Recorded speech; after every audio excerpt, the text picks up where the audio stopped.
Presented by the Hockey Shop, source for sports Surrey, thehockeyshop.com. This is In Goal Radio, the podcast, at a busy time in the National Hockey League season and the futures of National Hockey League goaltenders coming up in the NHL draft after the expansion draft and a little bit of movement ahead of free agency. There's a lot of moving parts going on in this episode as we bring you in via the Zoom call from Tokyo, Japan, where the opening ceremony has taken place. So we're off and running into the meaty part of the games in the first week.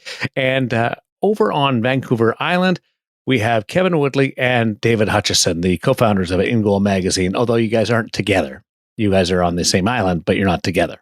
Hours apart, as always. Hours apart.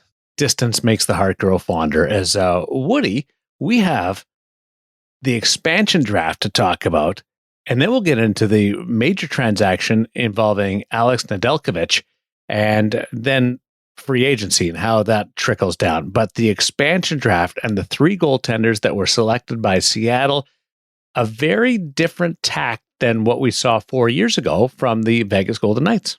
Yeah, there's no sort of marquee name, right? They passed on Carey Price in terms of a guy you could put up on the billboard, and they sought out value, both in terms of contracts with Vitek Vanacek. Joey Decord, I believe, doesn't have to clear waivers. So obviously you also want a goalie sort of in your depth chart. You're going to need 3 this year. You might need 4 this year because the schedule is going to be so condensed. And so you wanted to make sure you had somebody that fit that bill.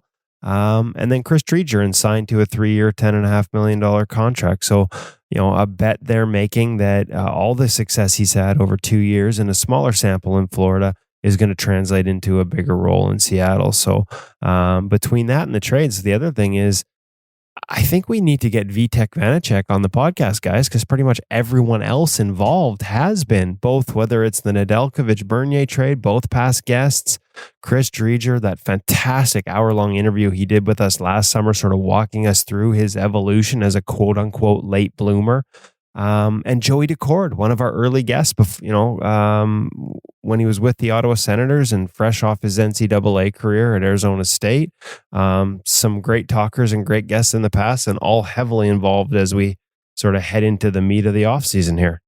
Hockey DB numbers show that not only is it value when it comes to the contracts and what the Seattle Kraken are going to spend on goaltending, but with all due respect to Chris Driedger, there's not a lot of games played there, Hutch. And if you put Driedger and Vanacek and Decord together, I'm not sure you have an entire season of NHL goaltending there. 37 was it for Vanacek and about 32 for Driedger. So there's not a lot of experience. Doesn't mean they can't find anything else on the free agent market. But my sense is that this is who they're going to go with, and they're going to rely on that strong defense that they've tried to draft here. And as Woody has so many times told us before, as much as he's a goaltending guy, he'd prefer to build his team from the defense out. So I think they think that behind a good structured defense, these two guys are going to be able to do the job for them. Hey, did you guys get a chance to look at some of the schedules in particular, like getting really deep into some of the teams and what they're going to go through this season? I talked to a couple of coaches, and I know I'm on the other side of the world, but still keeping an eye on this. And one of them told me that he thinks it's more jammed than last year because you don't have the 2-game series all the way around. Hello, what have I been saying? This upcoming season is going to put way more demand on the goaltenders than last season did. Not just because I think it's going to be more condensed with the Olympics and the All-Star game in Vegas, but you don't have a third goaltender to rotate in and out of practice. There's no taxi squad guy this year. And there's no more staying, like you said, Darren, in one city for 3 to 5 days. You're going to be hopping all over the place. This is going to be a way more demanding season on goaltending. You got to be 3 deep for sure, probably 4. And, we talk about Carey Price and we can talk about the decision to pass on him in Seattle, much to my chagrin and the in-goal chagrin. Would have been nice to have him a couple hours down the road. But like, if you're Montreal, I can see why you were so keen to protect Jake Allen, because especially with some of the injury discussions around Carey, like, for a goaltender who needs to have rest to be at his best, it's going to be really hard to find it this season. Your ideal situation is to have, a number 3. If you can't have the taxi squad situation, you're sure going to need a young number 3 that you might need to and hope to give some games this season, as well as sort of a 1 and a 2 who are ready to play. If it's, when we won't have the taxi squad, but will we see the same approach given the experience of going through having 3 goaltenders around all the time, that teams might just carry a third goaltender on their roster throughout this year? And if that goaltender needs to clear waivers, it might make it even more important to have that goaltender, or more convenient to have that goaltender up with you all year round. Nobody has the cap space. That's the problem, right? Everybody is just like bumping up against that 81.5 flat cap, and I just don't see it. We've had this discussion in the past. I've had it with goalie coaches around the league about the idea of sort of creating this position with a recent, whether it's an ex-pro or high-end college. And, there's pushback from the PA. It was my understanding on that needs to be an NHL job. And I'm just not sure that there are enough teams, like the teams I think of off the top of my head. Hey, Seattle's got tons of cap space, but everybody else, most of them just don't have that capacity. Solid point by you, Woody. That's why I lean on you for this kind of thing. Let's get into the Carey Price situation. It was a cool idea that he would return to Washington.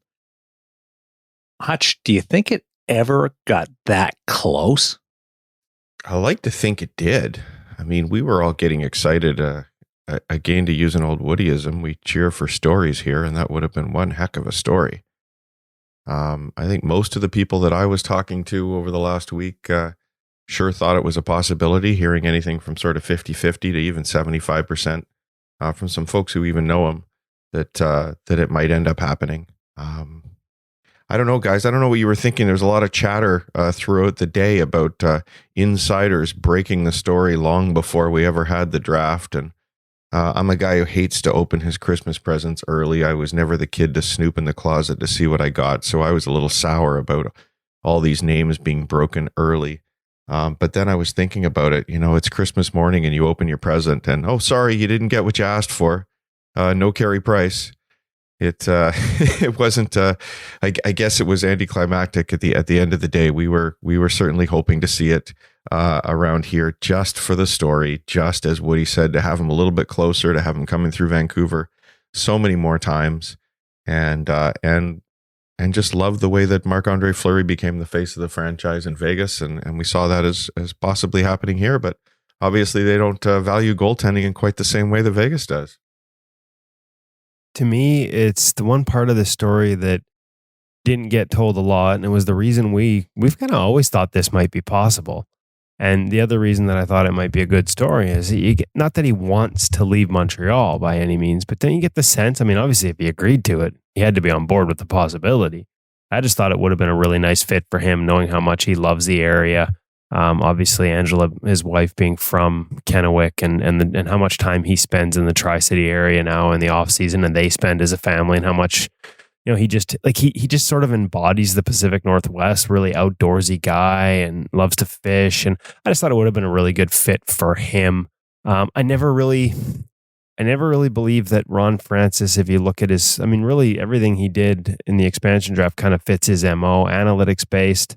Built Carolina through defense, did not focus on goaltending, like in terms of investing money in it. Like, it never really fit Ron Francis or the way he runs things in terms of Seattle picking picking Carey Price. But I thought it might be a really good fit for Carey Price, and maybe for some reason I thought that and the fact you could have had your guy back there, that sort of iconic face of the franchise, and he wants to be there. He loves the area. He embodies the area. I thought that might be enough to make it happen. But from a hockey operations standpoint, I always kind of thought it was a stretch. So what do we give the grade, or can we give the grade to what they did in the goaltending. Joey's a prospect coming off the injury, but got his feet wet. And then you have Vanacek and Dreger, who have certainly been leaned on for very short spurts in the National Hockey League. And Dreger's got his money with the contract, but is it a bit of a risk what Seattle did, or are we comfortable that with the analytics that this is the way to go? And maybe outside of what Vegas did, maybe if you looked at it just on its own, the expected way you would go with goaltending with an expansion team. Hutch. Tough to grade, isn't it? Yeah. If you start looking at what they could have done, I mean, I guess it comes down to philosophy, and you have to respect what Ron Francis did. He followed his philosophy. He followed what Woody said he would have expected him to do. So in that respect, he did well. I mean, obviously, purely from a goaltending standpoint, could you have done better by taking Carey Price? Probably. What else were the alternatives? Veteran presence from Holtby, perhaps, and they probably could have extracted an asset from the Canucks in the process of taking him as well. But overall, I think they probably did as well as they could. And if they did have other plans, there's a very rich free agent class available as well. So as you say, tough to grade. I think they probably did as well as you could expect them to do, though. Well, listen, on the Holtby thing, Vancouver wasn't willing to pay to get rid of him, whether it was in assets or in terms of totally unwilling to eat Not willing money. to pay what they were asked anyway, right? No, not willing to eat money at all on him, is my understanding. So that wasn't going to happen. Listen, analytics, they're not as kind to Vanacek on his full season. Well, by the time the year ended, his adjusted save percentage was in the 50s. But he showed you what he could do early in the season before he sort of got bogged down by the weight of it all. And think about how big an ask that was for the Washington Capitals of him in his first sort of NHL season. So obviously they see something from the positive results in the first half. All Chris Dreger has done in the NHL, and yeah, it's a small sample. And yeah, Ron Francis has been burnt by small samples before. Eddie Lack, Scott Darling, but I think there were extenuating circumstances in both cases. All Chris Dreger has done since he got to the National Hockey League with the Florida Panthers is stop the puck at an above expected level. And so that's what they're counting on from an analytics standpoint. They're betting that what he's done in a small sample will translate. Now, he's never done it as the number one guy in the NHL, and that's always a jump in expectations, and a lot of things change when you're the guy. But we've had the chance to talk to Chris over the years, and some of the lessons he's learned, well, in particular last year, and the way he was so open and honest, maybe it's just, we talk about cheering for good stories and good people, and I think he fits both.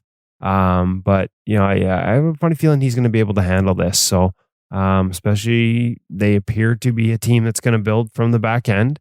He was played behind a pretty good defensive team last season in Florida, and I think he can expect that similar type of focus there. And so we talk about cheering. I'm cheering for Chris Dreger to be the number one guy and to shut all of us, anybody up who might have question marks about his abilities to do this job.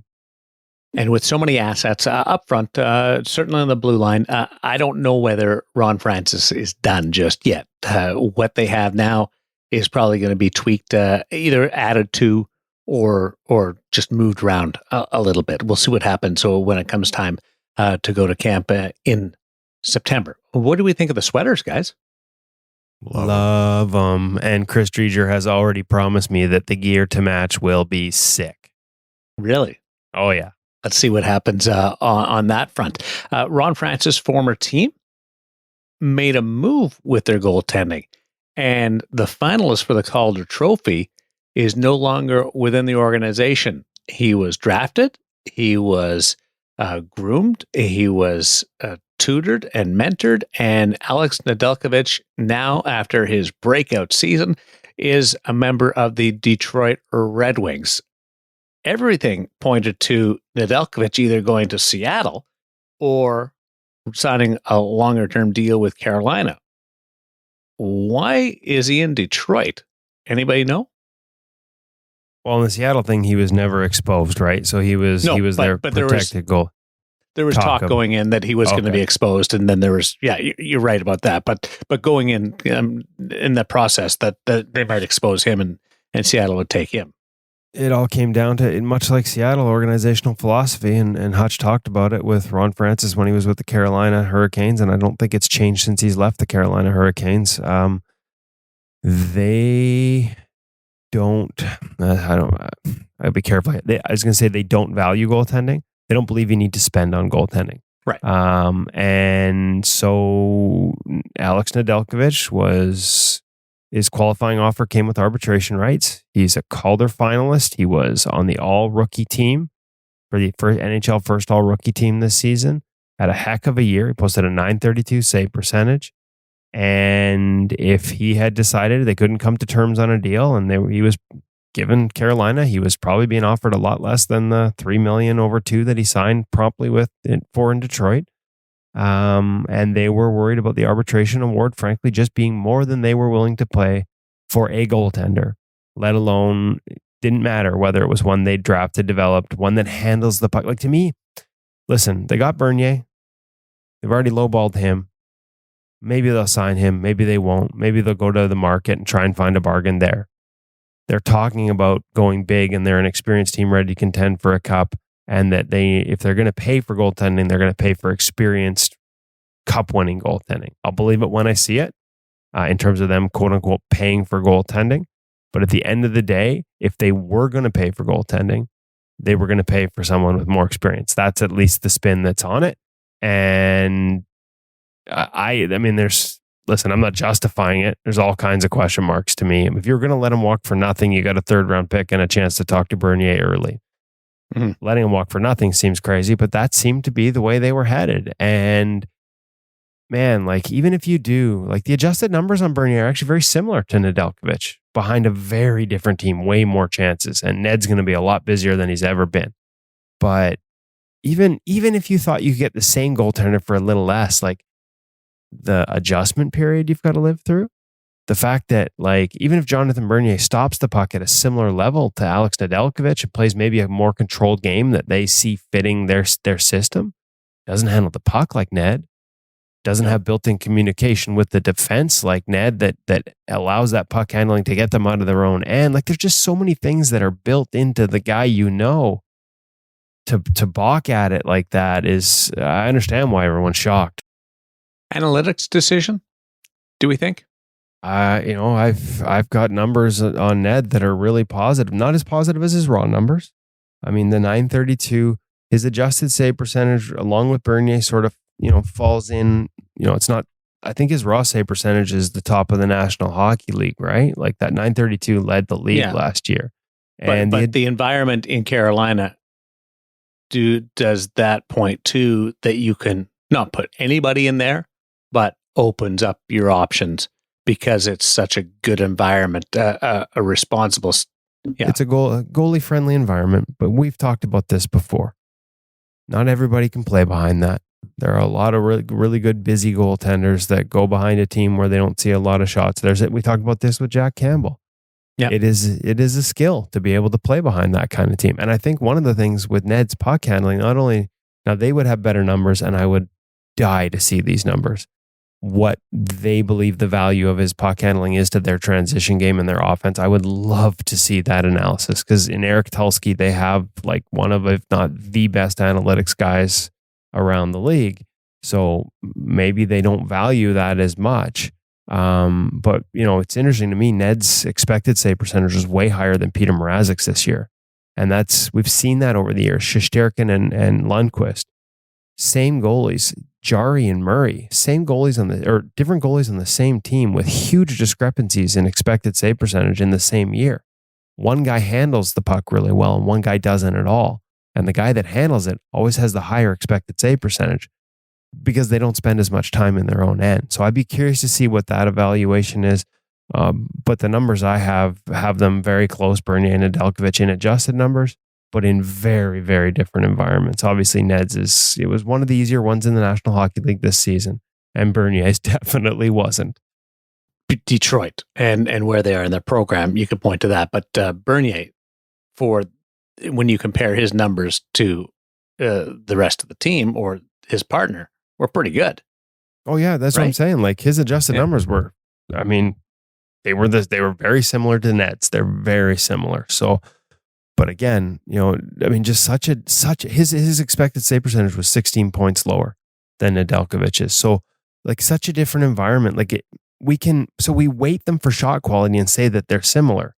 But because that environment is so different, you have no way to forecast, in my opinion, even with all the granular stuff, how one guy translates to the other. Because it's like an apples, even though you weight it and you compare it, but can you really compare it? It's apples to oranges. One place you're busy and getting shelled. The other place, you've got to learn to be at your best when you're not having to make a lot of saves and stay ready and stay focused. Two entirely different challenges. And I'm fascinated to see if it is indeed Bernier, how each guy fares in his new spot. Because we like them both, right? They're both really good goalies.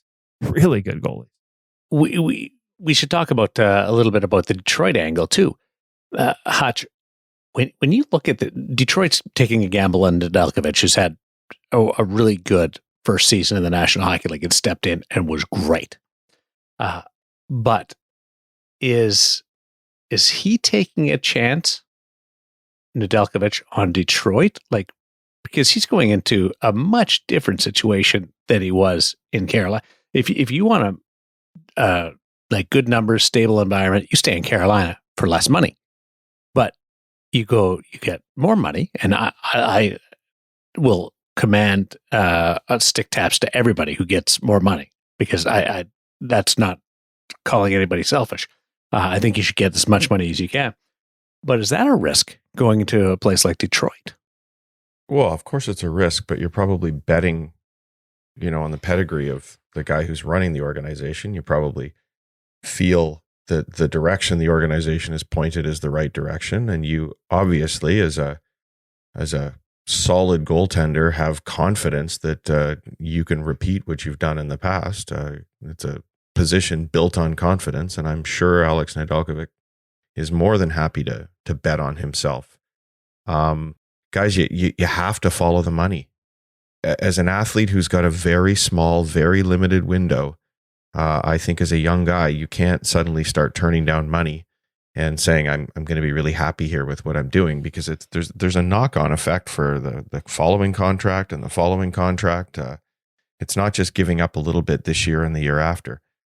So I think he has to follow what's best for him, professionally in terms of a playing environment. I think he has to do what's right for him and his family financially.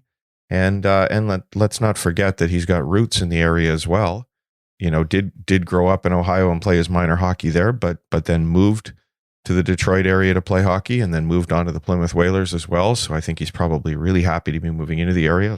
We haven't really asked him, but it's a great story for Detroit as well. I think there's a lot of opportunity there, and they're probably all happy to bet on a positive outcome here. Who's bet? Where the bet is being placed, and this is, I guarantee you, Alex Nedeljkovic will tell you this himself. Like, just having had that conversation, not about this, but just having had that nearly hour-long conversation with him recently, Alex Nedeljkovic is going to bet on himself every time.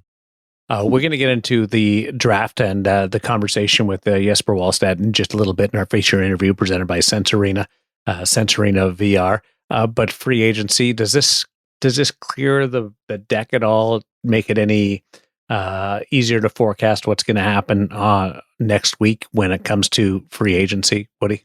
No, this is because it's not just free agency. There, a lot of the names that were on the market for trade are still on the market for trade.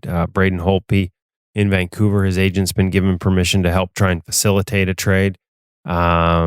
Expectations of a Martin Jones buyout out of San Jose. I'm reading those reports as well. So add another landing spot for some guys, and potentially another name out on the market in Martin Jones.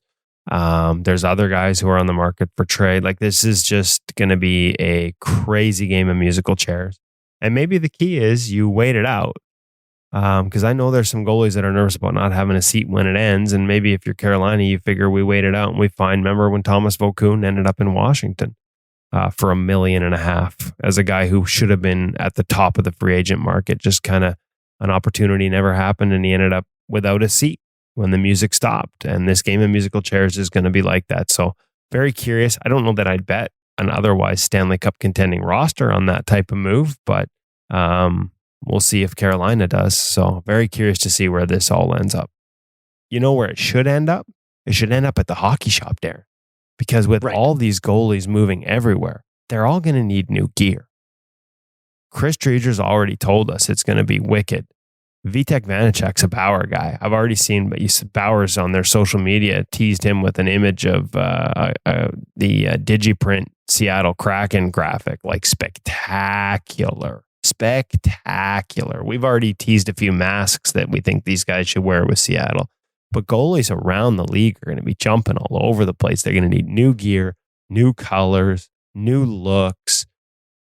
And there's all these new options with the latest line. So where would you go if Darren Millard gets picked up by the Div 1 level beer league team for next year? If little Matty Hutchison gets picked up for a different team next year, or your kid or your beer, everybody's changing colors, need new gear. Cam is the guy to call at the hockey shop. Not only do they have all the latest in terms of the latest brands, the latest models, discounts on the old ones, so you can go in there and they will find gear that will fit your game. And you've seen the walls behind me when I do those interviews, just loaded with gear. So they have lots of color options. And if you decide to go custom, they're the guys to go custom with. We had a customer, can't use the name of a friend, reach out to us, pretty famous name, but we'll leave it off here for now, looking for advice on gear. Now, he wants Bauer and they can't ship across the border. But you bet your ass that I had Cam help him out in terms of getting the specs and the setup right, even though he couldn't ultimately sell it to him because he's from America. Because Cam knows how to suit your gear, suit your game, and he also knows how to place your custom orders for you, whether it's Bauer, whether it's CCM. He'll take care of you at the hockey shop. So make sure you reach out to them, him and his staff, for all your gear needs for next season. It's not too late to get fully kitted up for next year in new colors. Reach out to Cam at the hockey shop and he'll make sure it's the right gear for you. Honestly, now that we've got a sort of a traditional, close to a traditional off season when you can get your gear ready, remember last year after the bubble and then thought you were going to go in December and then it got pushed back and how many games? Everybody knows they're going to camp in September. I wonder if we'll see with the amount of technological advancements that we've seen in the last two years through this whole pandemic and different options, we could see some really cool setups come September, October. I think we definitely could. Do you think Chris Driedger has Cam's phone number, or did you get it to him, Woody? I got the sense that Cam's going to be on speed dial from a lot of these NHL guys. I did. I'll have to send Reach the info for Cam. I started with my restaurant recommendations because Seattle's a city we spend a lot of time in. So I started with those. Didn't realize I was texting to them evidently as they were about to throw out the. Here I am sending him Woody's crappy where to eat recommendations for Seattle, and he was in the process of throwing out the first pitch at the Seattle Mariners game. Got back to me about half an hour later as Greg Ballack, who has done so much writing for us over the years, sent a note in the group text saying his worlds were colliding because he's a huge baseball guy, and there's Chris Driedger doing an interview on the Mariners broadcast, and I'm thinking, here I am. I got to learn to stay in my lane. I'm sending him restaurant recommendations while he's throwing out opening pitches at MLB. One more thing on goaltending. Two teams to keep an eye on here that maybe you haven't heard a lot about that could do something in goaltending. New Jersey. Not saying that that Blackwood is going anywhere, but to complement him. So New Jersey and Chicago are two teams just that I've heard rumblings about and that have kicked tires on different things and have been involved in a couple of conversations. We'll see where they go. But for those listening, as we go through this process, not teams that have been challenging for playoff berths lately and have wanted to take that next step. So we'll keep an eye on that. But the hockey shop, a good place to hang out, not only with the latest and the greatest when it comes to National Hockey Leaguers, but safety, Woody. The hockey shop, if you don't like the dangler, and you guys don't, there is options to keep yourself safe. And that's what we're going to deal with this week in our gear segment.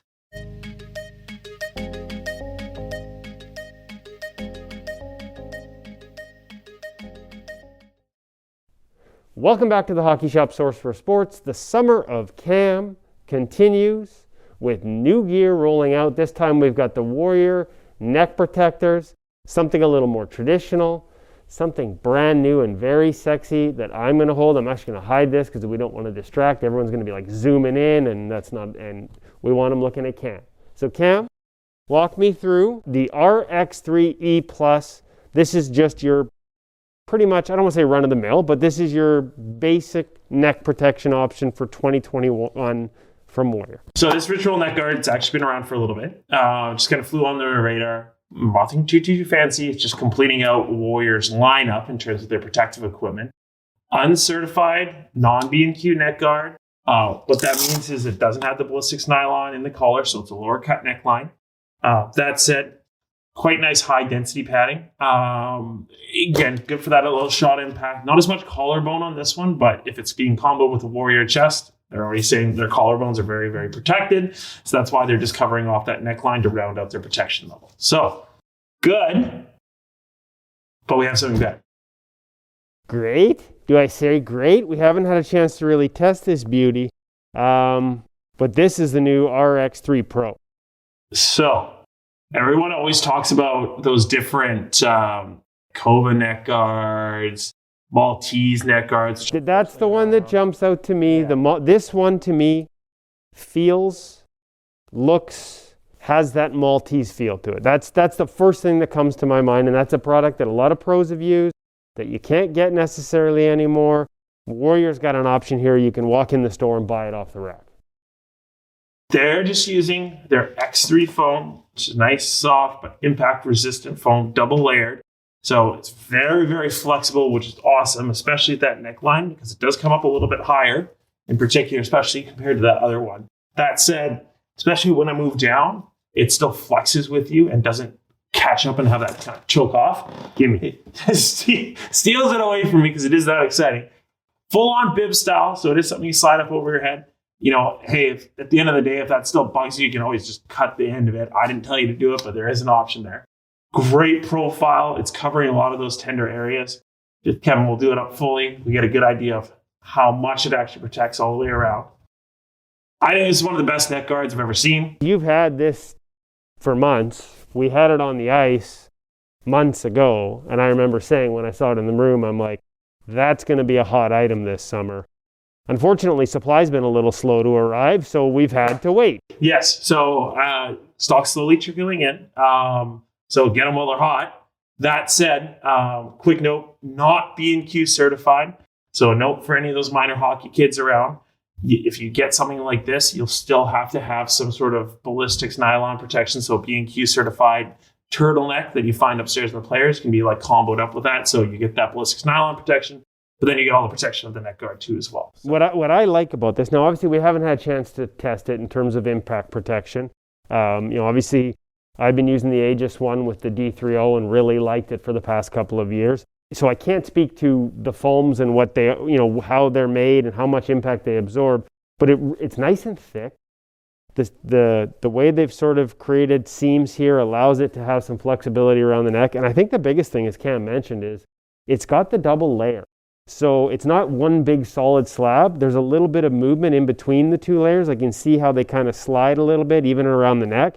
And to me, that's what provides a nice thick density that you just feels like it's going to be protective, but also a lot of mobility. And there's no restriction in terms of range of movement and the head. Even though this is thicker, like Cam said, we've had it on, we've tried it out. Cam's had it on the ice.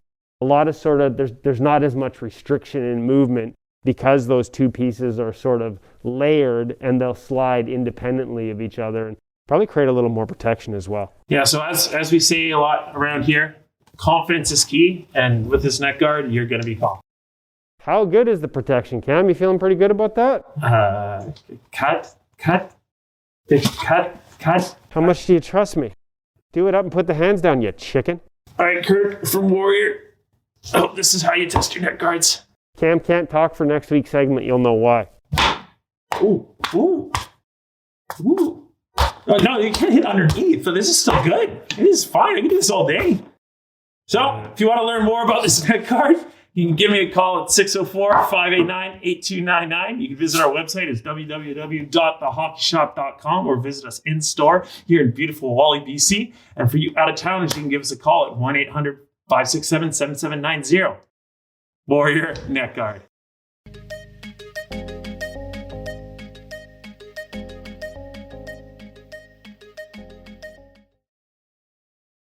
I've liked the shirt idea. I'm glad that's coming back, and that that's a piece of equipment that has taken a little bit step forward, but not a gigantic step. It's one of those ones that is due for a little bit of innovation and just an advancement. Yeah, I've got the Aegis one with all the D3O in it, and never felt safer. And I've taken absolute. I'm an old man playing beer league, but I've taken some really hard shots off there from my Monday night skate, which is way over my head quality wise, and guys that played at a good level and not felt it. Whereas in the past, I know that that would have left a mark. So it's nice to see these developments. Now I got to say, we've been excited about this Warrior one for a while. Way back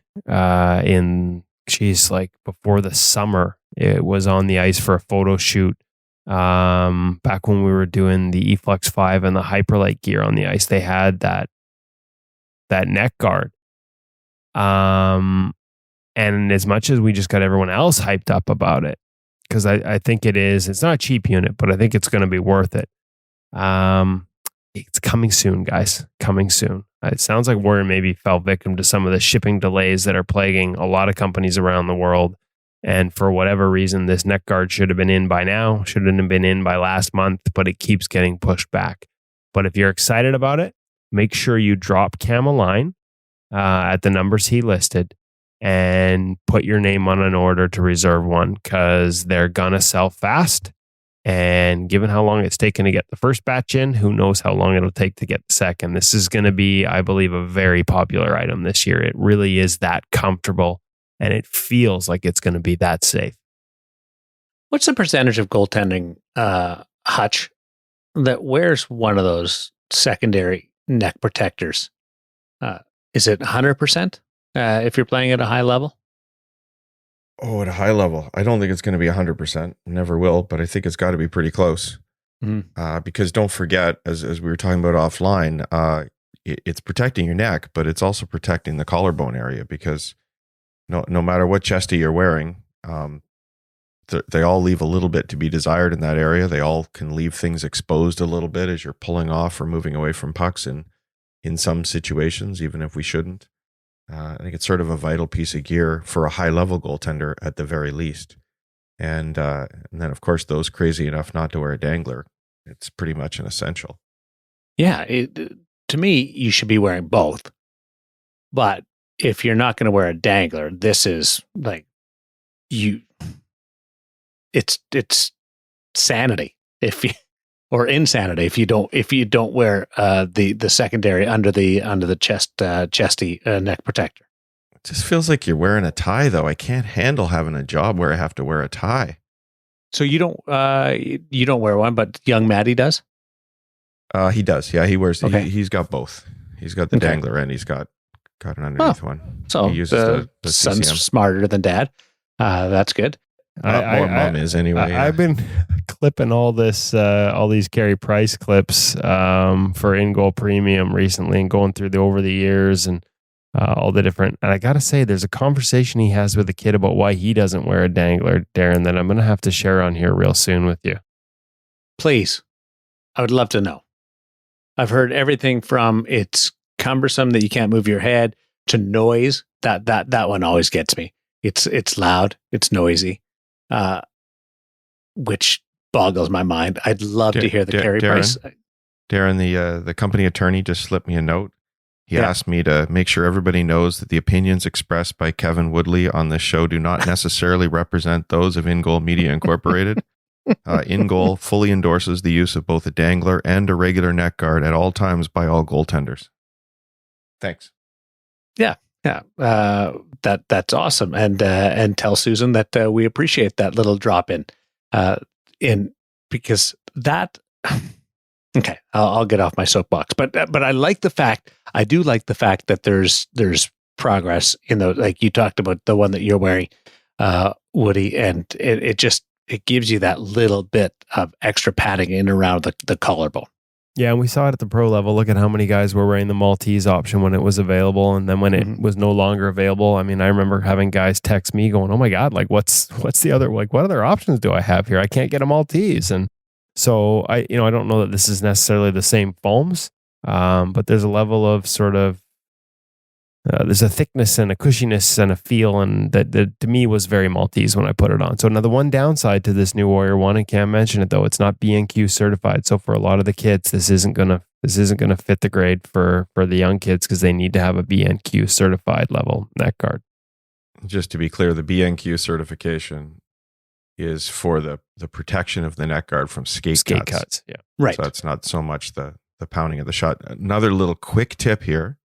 And I'm amazed that we need to give this little quick tip, but a lot of the young guys these days like to wear a cool chain around their neck. Don't wear that cool chain while you're on the ice. Yeah, take it off.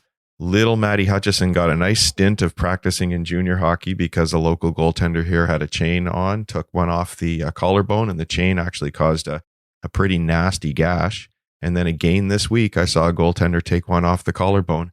You could actually see the imprint of the clasp from the chain on his collarbone, where it cut him pretty deeply. So keep those chains off when you hit the ice, boys and girls. I'm going to have to take mine off next time starting now, although I kind of like my chain. I have a little impression made on it. Just have it permanently welded into my chest by a slap shot. That works. I had to take my wedding ring off too. I started playing without a wedding ring because I had it bent by a shot once. You're not supposed to use that side of your blocker to stop pucks, Hutch. My blocker, you dummy? I'm not a lefty. But how bad is your glove? Like that was a GM Use the pocket. 21? Well, as every beer leaguer likes to say, well, I play with a lot of guys who played at a high level. So, hey, well, you were out with some people that play at a high level. Tell me about what you were doing last week. Yeah, annual road trip.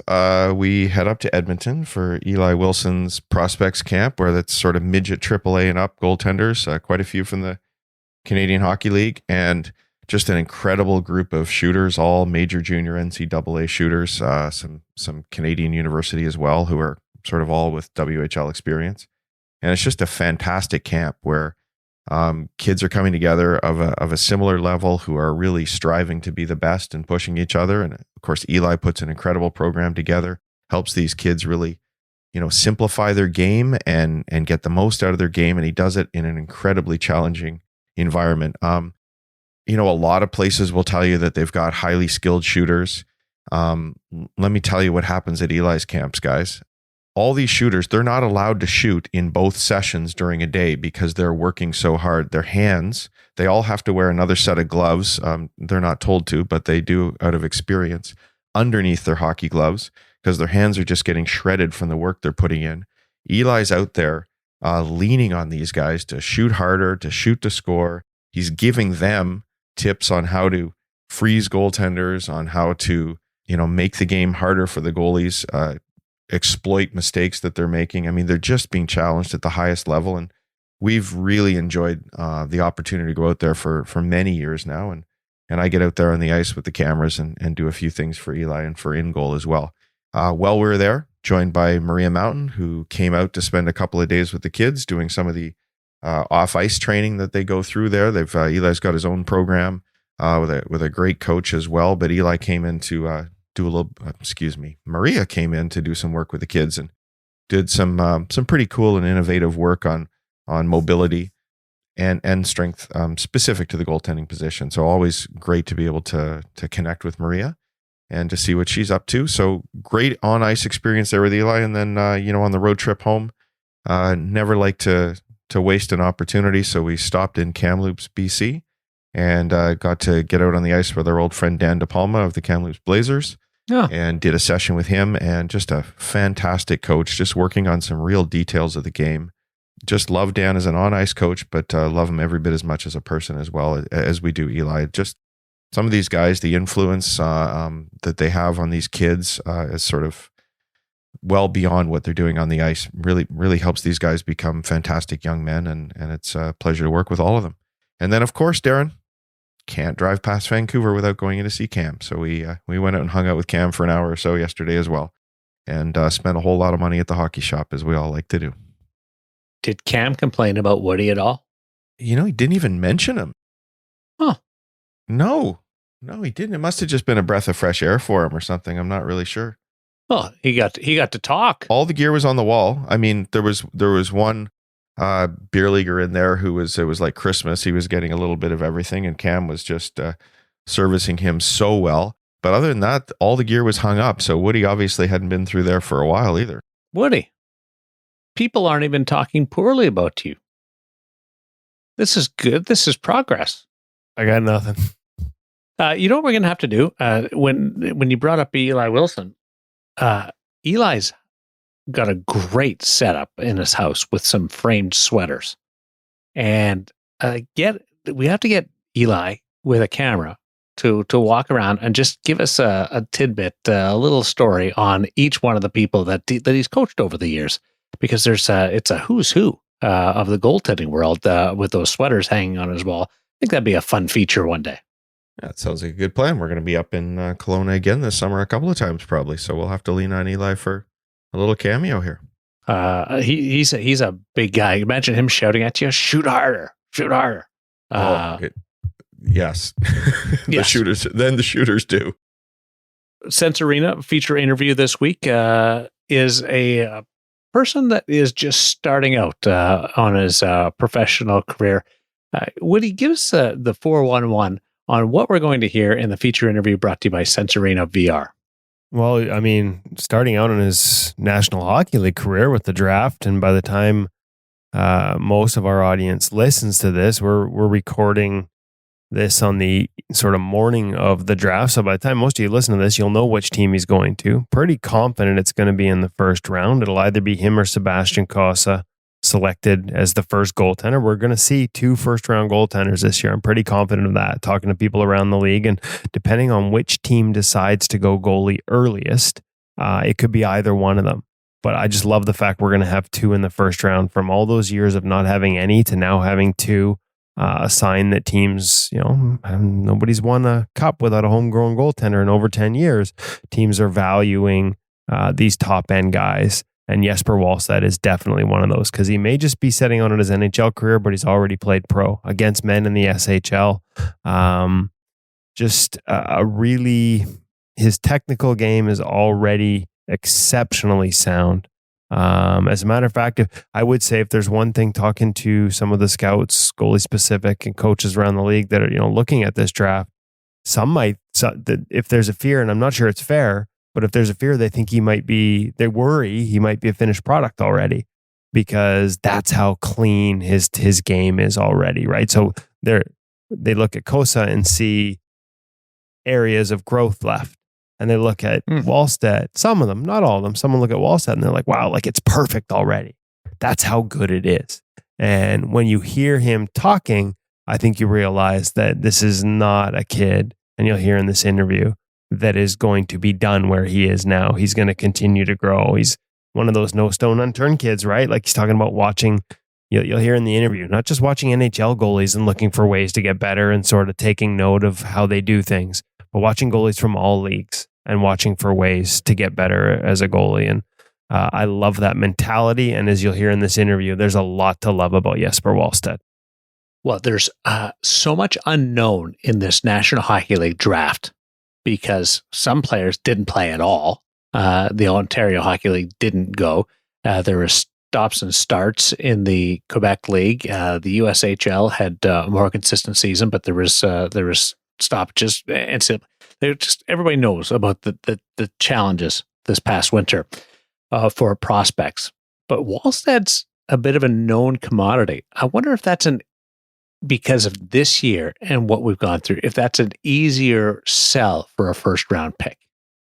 Well, or maybe, like I said, the other way, maybe because they did get to see him in the SHL.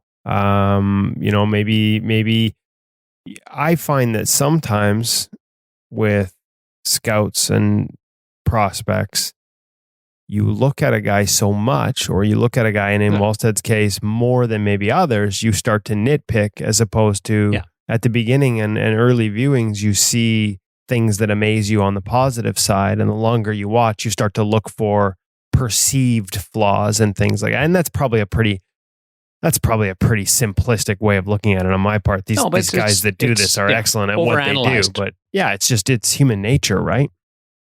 But if I can get on my soapbox, because I want to, I hate hearing that, oh, he's so good right now that he's probably a finished product. Drives me insane.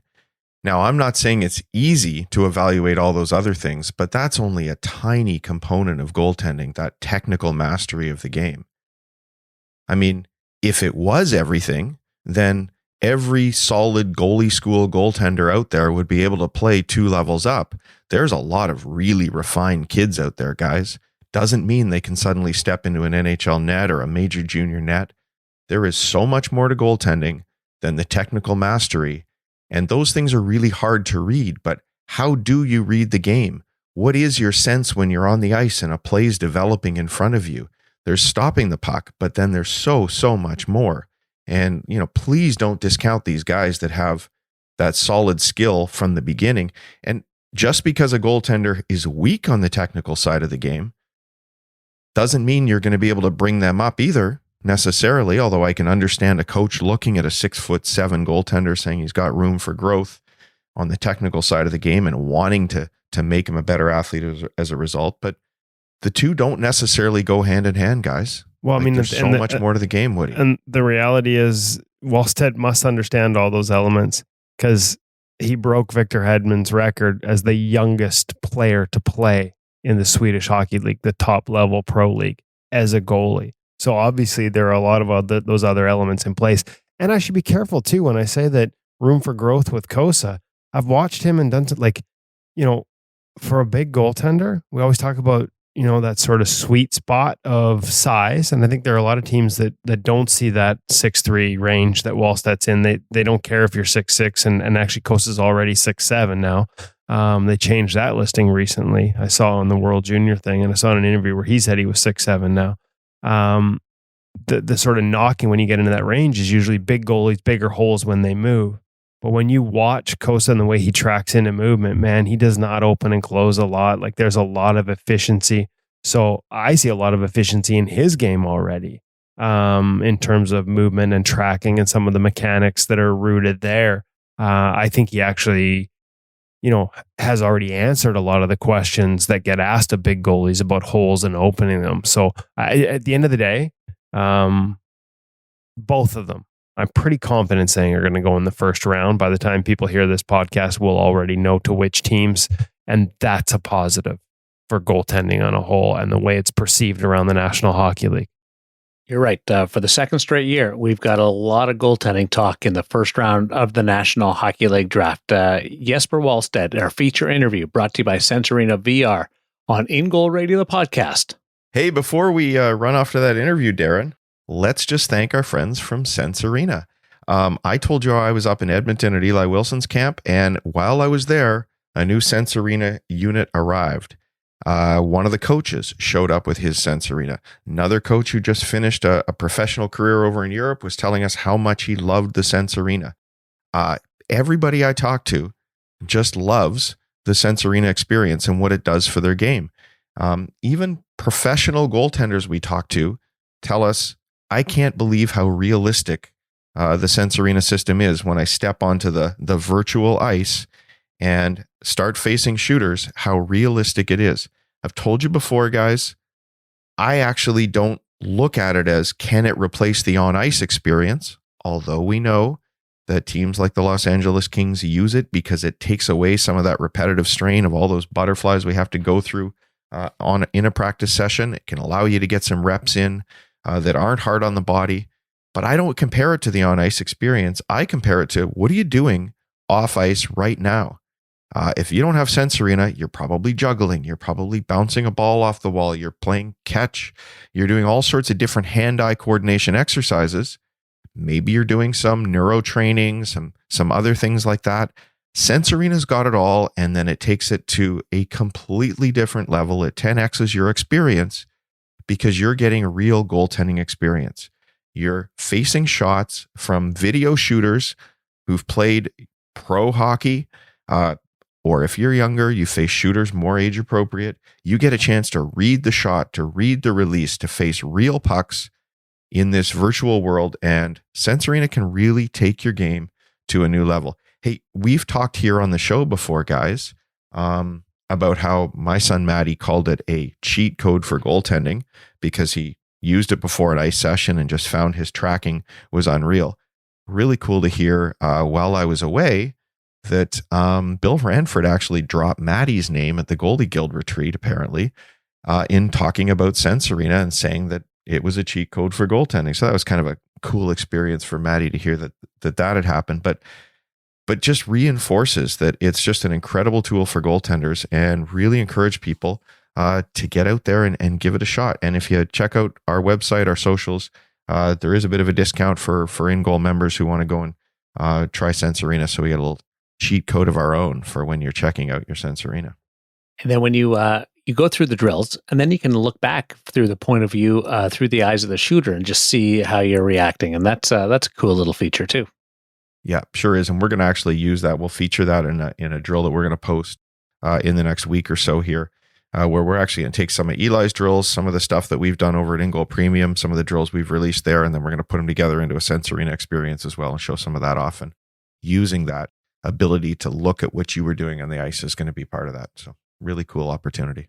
And it works even in the small room in Tokyo during the Olympics, giving yourself something to do, keep you energized and keep you... We're still waiting for the video. Yeah. I got to clean up the room a little bit before I actually record that. I actually think we need to send him over a wide angle lens because there's not enough room to actually put the camera far enough away from him to capture his whole experience. But you guys are looking at on the Zoom, like that's as wide as my room is, that you guys see the walls. I'm not exaggerating. No, you're not exactly stepping out to the top of your crease on this one. No. When I get out of the shower, I have to reach into the hallway to grab the towel. Jesper Wallstedt is our feature interview, brought to you by Sense Arena VR and In-Goal Radio, the podcast.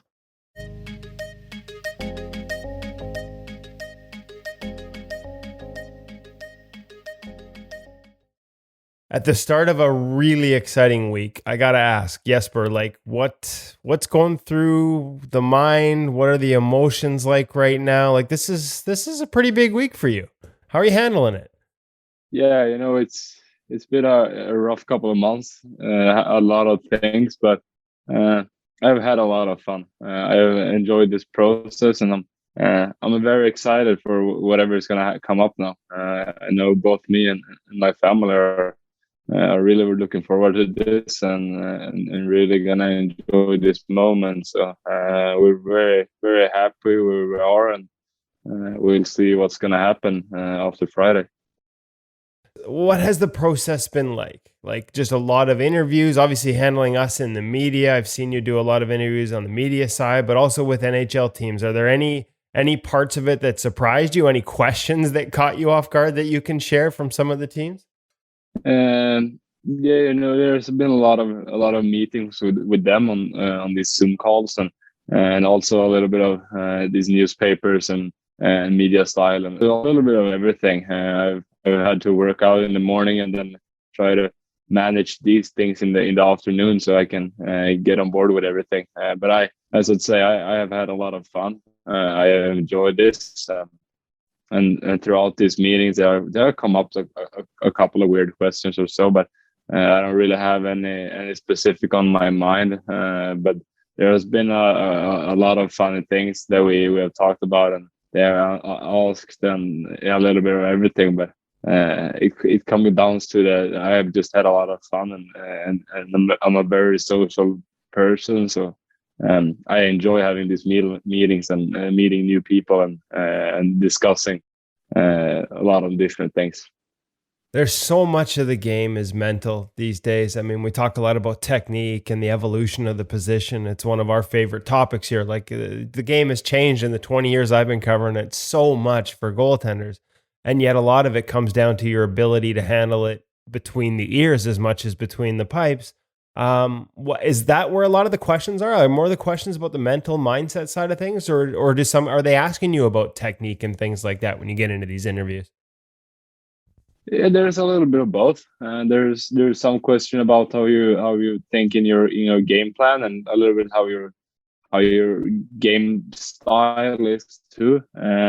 And there's a lot of different questions about your personality and who you are and what you like to do and who's your family and everything around.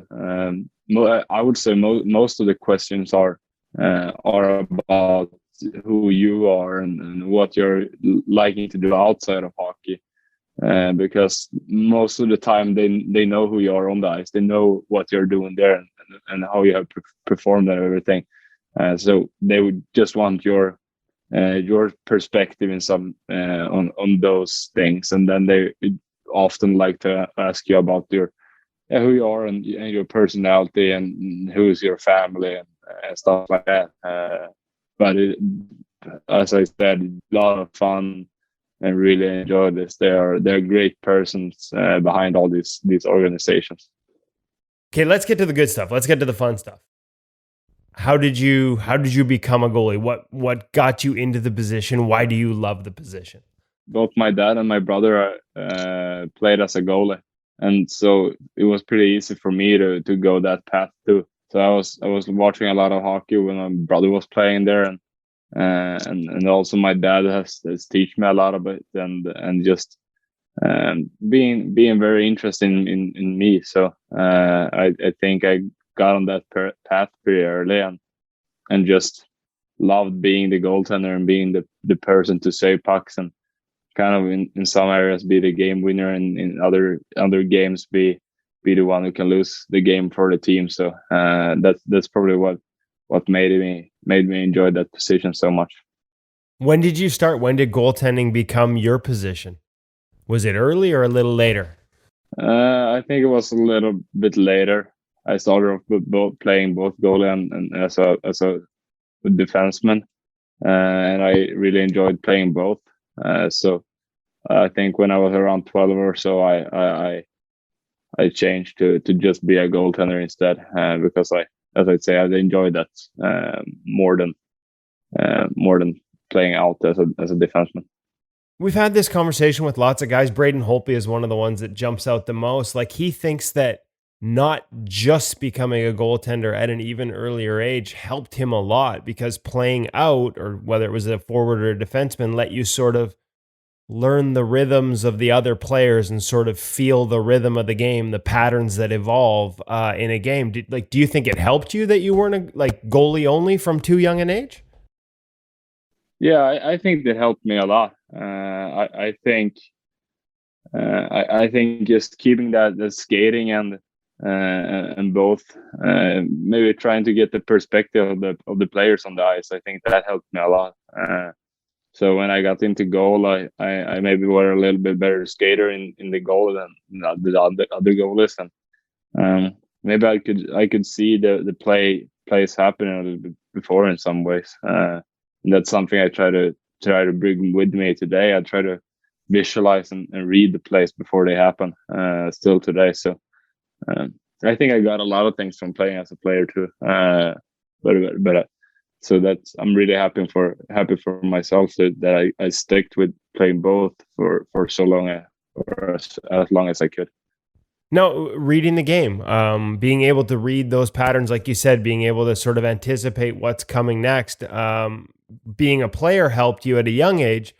Are there things you can do now, even as you're, taking this big step or playing in the SHL, that you think can help goalies learn how to do that? Like, do you think it's something that's a little instinctual, or is it something you can work on and sort of improve, that ability to read the play?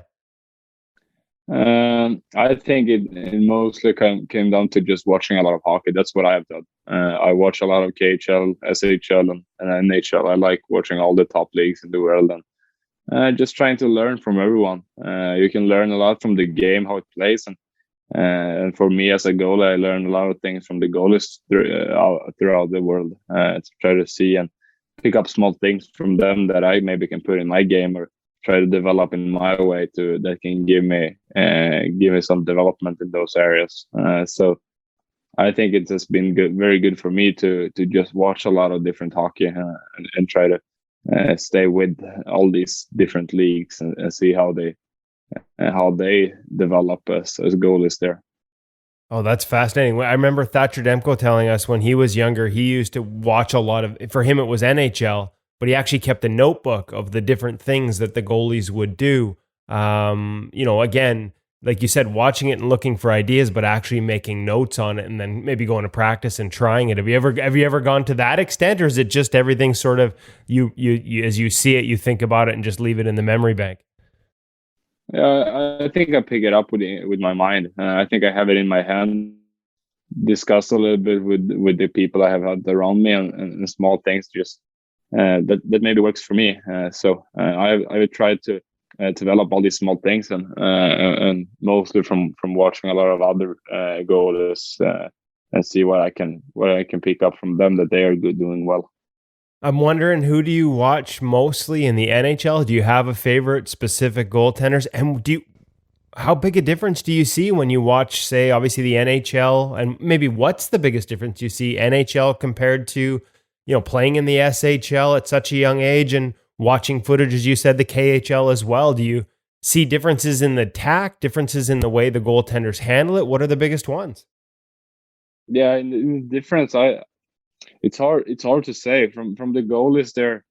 I think there's different styles to play the game, and I think all of the different goalies are unique in their ways. So I think throughout the leagues there are many different goalies, and they're good at different things. That's why I try to look at what are all the good goalies good at, and how can I maybe put that into my style in some way to develop that into a good way of saving pucks. So I don't look at it how what's the level between different goalies.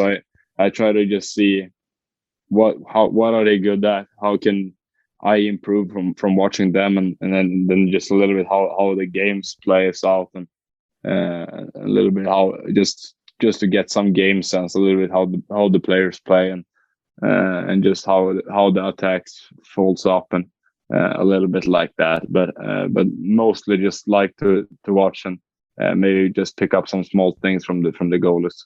Anything you can share as an example? I mean, the audience here is 100% goaltenders listen to this. Is there one thing you've picked up from a guy that you added to your game and it stuck? Like, that really helped me? I don't know if I have something on my mind right now, but I can assure that there are a lot of small things that I picked up, but maybe that doesn't do much in my game, but just small things that can improve something. But right now I can't think about anything right now. But there's a lot of things that I've seen from a lot of different goalies that have turned into good things for me. I love that you watch other goalies and look for things. I just think that's fantastic. Who is the guy? Who's the first guy? Like, as you're a young goalie, your brother and your dad play, so I'm guessing they would have had a massive influence on you. You mentioned your dad helping you coaching, but was there a guy, whether it was playing in the NHL or in the SHL, that you was a sort of an early role model or an early inspiration, or that when you were playing, you tried to play like him as a 12-year-old becoming a goalie for the first time, or maybe even before that? Yeah, of course. For all us Swedes, we have always been looking up to Henry Palmqvist if you become a goalie. I think both me and my brother really looked up to him, and I don't know if I took a lot of things from him, but I just still today enjoy the way he are and what he does for all what he have done for the Swedish hockey, especially the goalies. He has been a big role model, and he has been a great goalie, and he still is, but he's even a better person, I would say. So I think he has been a great guy for especially the goalie development, and the way how many players start to like becoming a goalie instead of playing as a defenseman or a forward. You talk about that inspiration that he's provided, and as you said, so many goalies have followed in his footsteps in terms of not just coming to the NHL, but having success all over the world. Swedish goaltending, we hear a lot about the development model and what a good job they do over there. And yet you have a chance this week to become the first ever picked in the first round. Have you thought about what that could mean? Not to ask one of those questions that every other outlet asks, but that's a pretty big deal, it seems. Have you thought about what that would mean to you? No, I think it's hard to think about it until it happens. If it's happening, I think that's something that's gonna hit me if it does happen on Friday. I think it's I can't really think about it right now. There's just a lot of feelings about it, and I just think it's gonna be a great moment if it does happen. So I'm very looking forward to Friday and see whatever it goes. Well, you're a goalie, right? It's all about next shot. It's all about staying in the moment. And I just asked you to project to the future. That's not fair of me, right? Our whole goal as goalies is to stay in the moment. So that was my bad. I guess. What about the mental side of it? What are some of the things you've worked on? We talk. It's funny. It seems like every guy we interview, staying in the moment is such a big one. Easiest thing to say, whether it's golf or goaltending, and usually the hardest thing to do. What have you used? What tools have you used over the years to sort of, or have you worked on your mental game? For some guys, it just comes real easy. Other guys, they try and find new tools. How have you tried to develop that side of things? I think for me, it's just a lot of speaking to myself and breathing. I think if I can get a good mental stage and just breathe calmly and speak to myself a little bit what I'm gonna think about and what I'm gonna do. I think my mental side of the game is a strength of mine.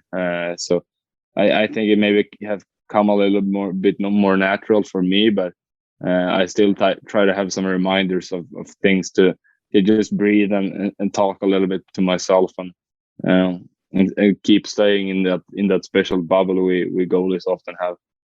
Well, some guys have keywords that they use when they're out there to keep them in that bubble. We know some over the years that have written little messages in their blocker to remind them to stay in that bubble. Is there anything you do or any key phrases you repeat to yourself to sort of stay in that moment, in that space when you're playing? I don't think so. I think I mostly just like to talk to myself and maybe sometimes say I'll just focus on the next puck and just try to have my mind clear but still focused on whatever is going to happen next. But I don't think there's any specific thing. I think it's just, for me, it's just breathing and a little bit. When I'm talking to myself, it's often a short sentence and then I just like to refocus. Now, what we talked about your dad being an early influence and obviously looking up to Henrik Lundqvist, but maybe not from a playing style standpoint or not like you tried to be like him in terms of how he played, because it was pretty unique. I'm not sure anyone, he was so amazing at the way he played. I'm not sure how many people we've talked to guys like Cam Talbot over the year and they've told us nobody will ever be able to play like Hank. But so as you develop as a young goaltender and start to move up the ranks, where are some of the bigger coaching influences? We've heard so much and talked to guys like Thomas Magnuson over the years about the great job they've done in terms of having coaches available at a very young age. When did you get your first goalie specific coach, and what was that process like for you as a young goaltender? I say that, it's funny, you really only been in the position 6 years, so the evolution of Jesper Wallstedt is still a short one. Yeah, no. I think it started off back in Västerås, and I think when I was a little bit younger, I think we had one day. I think it was every Monday. I think we had a little bit like a goalie practice for all the younger goalies in Västerås in the juniors and down. So I think we had a little bit like a goalie practice there with all the different goalies, and we had one goalie coach there with a little bit of help around him. And I think that's where it all started. After that, when I got older and older, I had Patrick Sjöström, who was Västerås goalie coach in the highest team in Västerås, so in the men's team here. And then throughout there, I got to have the Swedish national team's goalie coach Stefan Lade a couple of years and on like a side. So I was speaking with him and had a couple of practices every year with him. And then I moved up to Luleå and I had both Linda Blomqvist and Gusten Törnqvist up there who has been great for me there. So I think just having a lot of different coaches throughout the years have helped me a lot. See a lot of different perspectives and then they have put in a lot of different techniques into my game and a lot of different opinions to what they maybe think and then they ask me how I feel about it. So I think that have helped me with my development a lot. I love that answer in terms of, it sounds like you said, a lot of different opinions, a lot of different ideas, a lot of different options, but sounds like no one forced you to do it a specific way. It sounds like there was a lot of back and forth and communication there. And it sounds like this is something that a lot of pro goalies experience. When you move around team to team, you can get a lot of different voices, and being able to manage them and still stay true to your game, I think frankly becomes a skill as a pro. And it sounds like you've got some experience with that sort of, being willing to try new things, but, not just doing it because somebody says to. Yeah, exactly. At the end, it's up to me how I want to play and what feels good for me. It's going to be very hard to build a take just and style from the NHL and put into my game and let me play that way. So there's the process around has always been about building my type of the game and how I want to play it, and whatever feels good for me. So that having those different opinions and those discussions in between has been very good for me, because then we can see if it's gonna work for me or if it's not. If this is something I want to use throughout my game plan, or if this is something I maybe didn't feel that great. Okay, we have it in our backpack so we can use it sometimes. Maybe when I have to get out of my comfort zone, but in my game plan, I'm not gonna have it with me. So that has been very useful for me with all these different coaches that I got into the chance to have.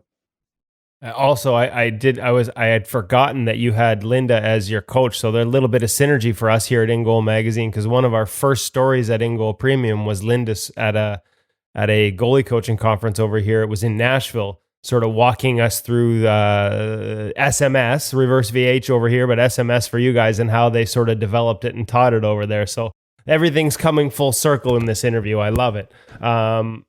What you also have, before you got to Luleå, and I probably just mispronounced that, my apologies, but you've got a goal in your back pocket already as a goalie. You've already scored a goalie goal. Am I right?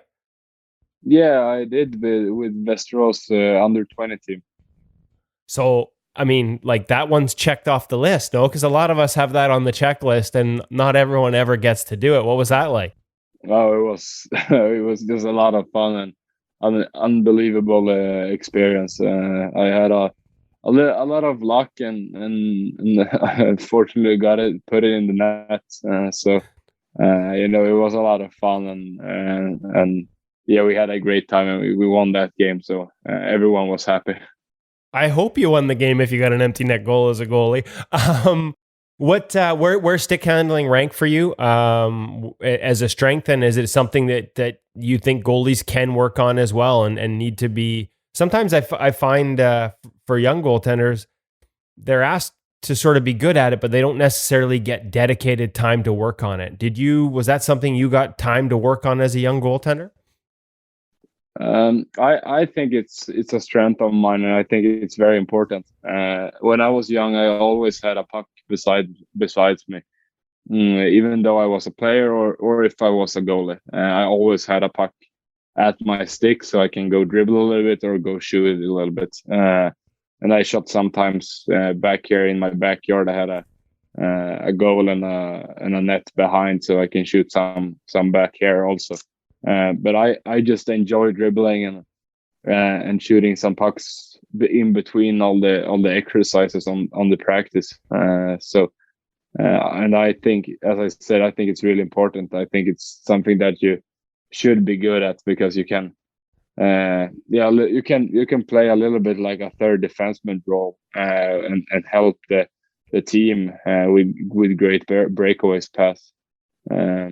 Unfortunately, the rules in NHL have cut on the corners, so we can't be there. But here in Sweden, we can be in the corners, or we could this last season. I think they're gonna change the rule to American or NHL rules next season. Boo! But Boo! yeah, I don't like that idea. yeah, Let's go the other way. Let's have the NHL get rid of that silly corner thing. Let's all let goalies can handle the puck wherever they want. That's what we want. yeah. I think that rule is it sucks, to be honest. I think it's really bad, but it is what it is. I think it's too overpowered if you're a good goalie and you can be out in the corners maybe. But I think it's bad. I think it should be allowed to, or you should be allowed as a goalie to be in your own corners. But that is wherever. But as I said, I think it's very, very useful. Are you a gear guy? Because usually, Jesper, we have obviously you came to the position through your dad and your brother. It's usually a couple of things: either family member, sometimes it's the youngest brother who, in order to play with everyone, they got to be a goalie, or it's gear.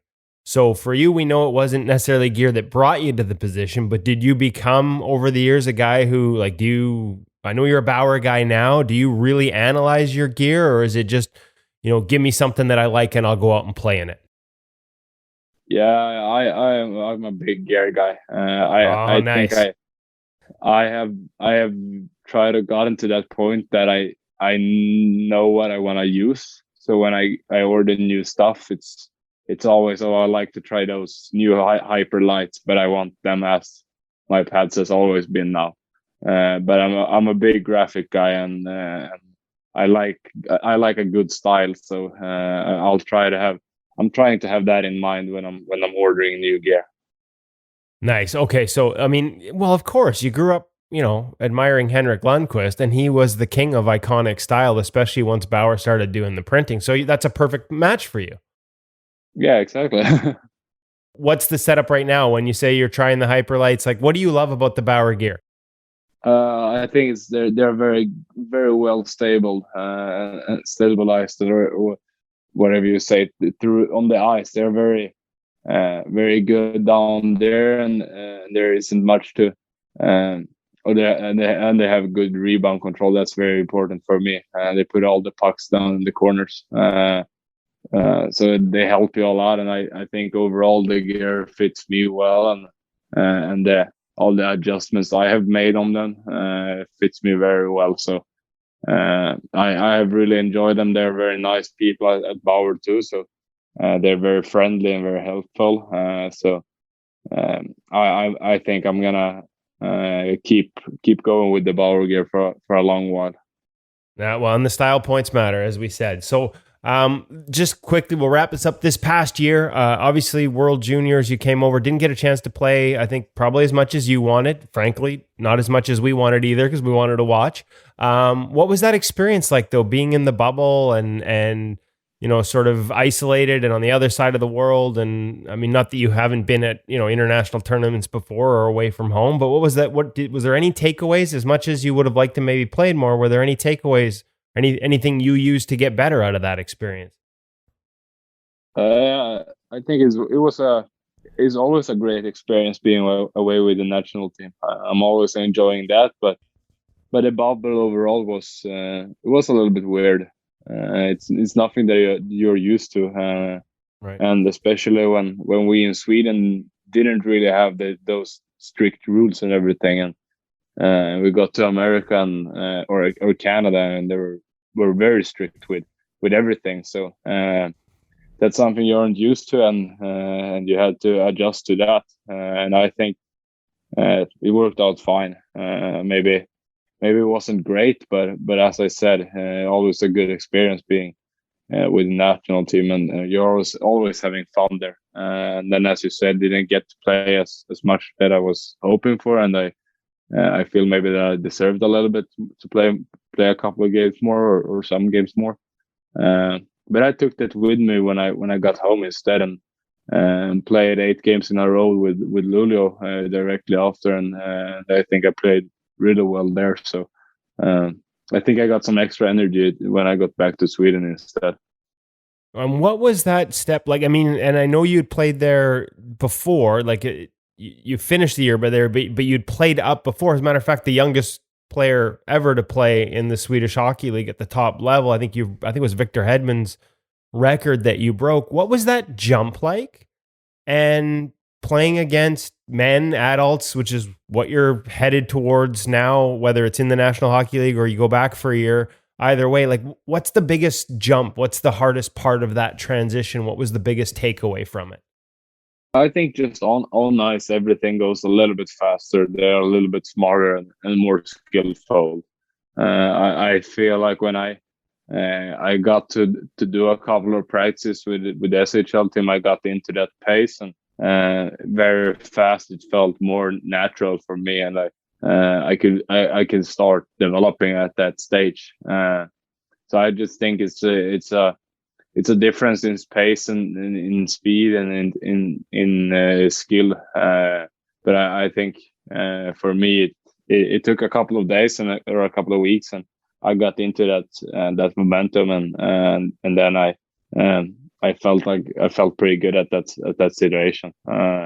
So I feel like there are big difference, but I feel like I took that jump pretty well. Yeah, obviously, and I'm guessing confidence grew as you got up there and felt comfortable as well. Yeah, exactly. That's very true. Perfect. Well, that's we'll end it there. That's I mean, that confidence clearly has grown. There's a lot of people that have a lot of confidence in you heading into this draft. I'm excited to see how it ends up for you and where you end up, and I look forward to hopefully getting to meet you in person as we get away from bubbles and things start to open up. And what an exciting week for you. Will you guys make the trip over, or will you stay home with your family and do the draft from sort of over a Zoom, so to speak? Yeah, we're staying home here in Västerås, in my hometown. So we're gonna meet up a little bit of friends and family and everything, and hopefully have a great night. All the best for that. I'm really excited for you and looking forward to seeing how it goes. And thank you so much for taking the time to speak with us today. Really enjoyed the conversation, Jesper, and look forward to following your career and getting a chance to meet in person, like I said. Yeah, thanks a lot for having me on here. A lot of fun.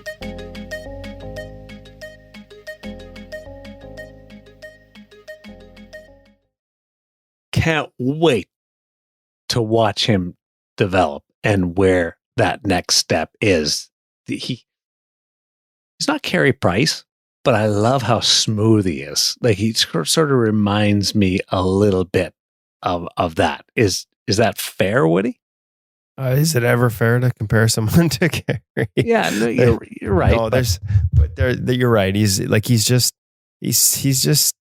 just looks like an older goalie when you watch him play, right? Maybe it's the fact he's playing against men, and but again, I watch Kosa and I'm like, and there's other goalies in this draft too. Some that are projected for 4th and 5th round. There's a young Russian goalie that I got to watch at Rogers Arena training with Ian Clark and Oleg Ramash. Remember we had Oleg Ramashko on the podcast. And this young man just committed, and yeah, I'm going to butcher this, whether I'm going to butcher his name. Whether it's Platon or Platon, but he just committed to the University of Maine with Alfie Michaud. He's going to get drafted this weekend. I'm pretty confident of that. I remember watching him like 3 years ago and being like, oh my God, like he looks like an NHL goalie already, the way he moved and the power and the amount of training. And so I think I'm just excited. You're right. Like, Wallstedt moves incredibly smoothly, but I look at this whole crop and it's just exciting to see where goaltending's going. Like, these kids have so much talent. There's so many of them that have so much talent. And there's nothing to say that, one that's selected, we just saw Pekka Rinne retire and he was drafted in a round that doesn't even exist anymore. So who's going to be that's the other one I want to see. Who's going to be the one that comes out of the 5th or 6th round that we hear about like 3 years from now that's just tearing it up. So I just love the process. I don't watch enough of them to be definitive like the draft experts. But when I do watch them, I marvel at the skill. And you're right. When I watch Wallstedt, I marvel at how smooth it is. Well, there's going to be this draft, forwards, defense, goaltenders is going to be full of great stories in 5 years' time, because of the lack of ability to be viewed in person. There's going to be steals. There's going to be busts. There's going to be all kinds of fluidity when it comes to this draft. So the real story isn't this weekend and what we saw in the National Hockey League draft in 2021. It'll be how teams managed to get it right at a time that was so challenging, and how others missed the boat. That'll be the next story. Say hi to Matty Hutch. Now that he's like hanging out in the circles of Bill Ranford, you just riding coattails. I didn't say he was. Bill just listens to the podcast. Yeah, I know. Thanks for listening, Bill. Just saying. And Woody, you stay safe. Miss you guys. Can't wait to spend a little more time talking to you. But we got 2 weeks of the Olympic Games, and then we'll back into a more of a routine. Well, thank you, Darren, for making time to still do this from over there. I've only covered one Olympic Games, and I just remember the work being nonstop and being constantly exhausted by it. So, and I was watching hockey, so I was having fun, but it was a lot of work. So thanks for making the time to keep hosting with us while you're in the midst of such a big endeavor over there. The conversation around water polo goaltending is not about too much equipment. That's the good thing. It's just flat out competition. So there's none of those weird, awkward photos, controversies. Those bathing suits aren't getting bigger and bigger. I'd put a yoga block in my bathing suit. On that note, we're going to say goodbye for Kevin Woodley, David Hutchison. Thanks to Jesper Wallstedt, and of course, Cam at the Hockey Shop, source for sports story, thehockeyshop.com. Yes, it's just one of those moments where you go, it's time we wrap this one up. In Goal Radio, the podcast.